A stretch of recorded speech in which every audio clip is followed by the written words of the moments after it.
يا صباح الخير يا صباح الخير يا صباح الخير. جماعة الست مطحونة قوي، الست بتطحن. يعني ده يعني ست بتطحن قوي. عارفين اللي هو يعني المكسرات احنا بنطحن اكتر منها. عارفين الكمون احنا بنطحن اكتر منه، والله العظيم بجد. قلت اعمل لكم كده روتين سريع كده للست المطحونة، يعني اللي بتتعب وتشقى كده. قلت بقى اقوم اعمل كده كوباية شاي واروق على نفسي بيها واطلع اشوف هنتغدى ايه. لقيت بقى حتة كيس صغير، والله العظيم كيس ايه في قلبك. كيس كده حلو قوي يعني موفر كمان. انا كنت جايبة فرخة ما شاء الله 2 كيلو كده يعني. ورحت ايه، لقيت حتت كبيرة كده مثلا فيها، رحت مقطعة ايه كام حتة منها زايدة كده، فاهمين؟ وايه خدتهم وقطعتهم شاورما. يعني مثلا كل ما تجيبي حتة فرخة تروحي ايه مطلعة ايه حتت منها فراخ بانيه، تمام. إيه، او عمل لك كيس احسن ما تروحي تشتري ربع كيلو فراخ بانيه. صح ولا مش صح؟ وطبعا جبت فلفل الوان كمان يعني.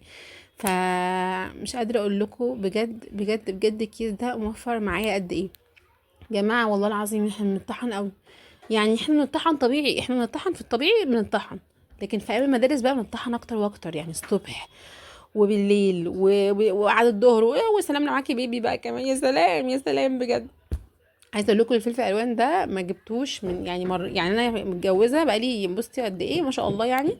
مرتين بس، مرتين جبته في حياتي، في حياتي انا جبته مرتين بس من ساعه ما اتجوزت، والله العظيم. فمع انه مفيد وشكله حلو ويبقى لطيف قوي ومفيد جدا، ويبقى الوانه كده مبهجه كده في الاكل، زي الشاورما مثلا، جلاش مثلا كده. بس مش عارفه ليه ما بجيبوش. بحس ان انا لما اجيب فلفل كوبي كده بيبقى ايه اطعم، مش اطعم لا طبعا ده اطعم. يعني قصدي موفر ولا ايه. فكنت جايبه بقى الربع كيلو ده ب10 جنيه. مش عارفه بقى ده غالي ولا الراجل ضحك عليا. مش عارفه ده رخيص ولا الراجل ضحك عليا، اسمها كده. ف بس هو بقى ده اللي جبته، قلت حقيقي طلعته. مش عارفه يعني انا متحمسه قوي من ساعه ما جبته اطلعه، يمكن عشان ما بجيبوش، فحاسه ان انا متحمسه زياده بقى يعني. رحت بقى جايبه كيس ايه الستار ده. كنت جايبه كيسين، كيس من عند فتح الله اللي هو ده الربع كيلو ال 500 جرام، 400 جرام بقى ب 11 ونص. وده الملكه ده لا حوا ده ب 12 ونص.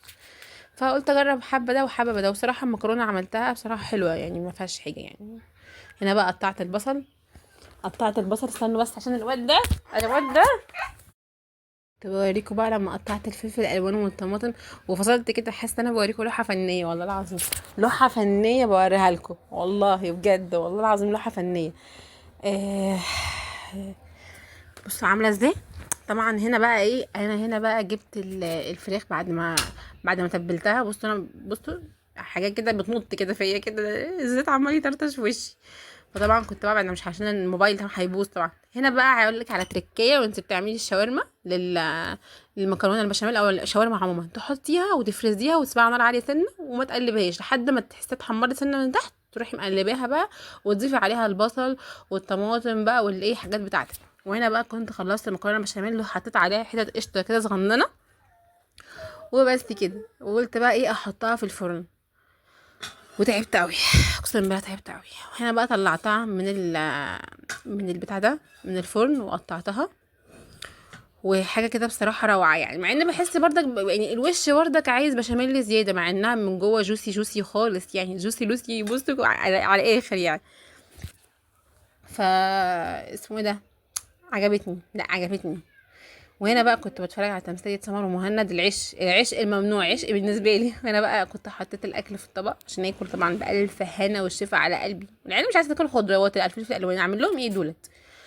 جماعة لو بتتفرجوا لحد دلوقتي صلوا على النبي وانزلوا في الكومنتات قولي عجبكم الفيديو ولا لأ. باي.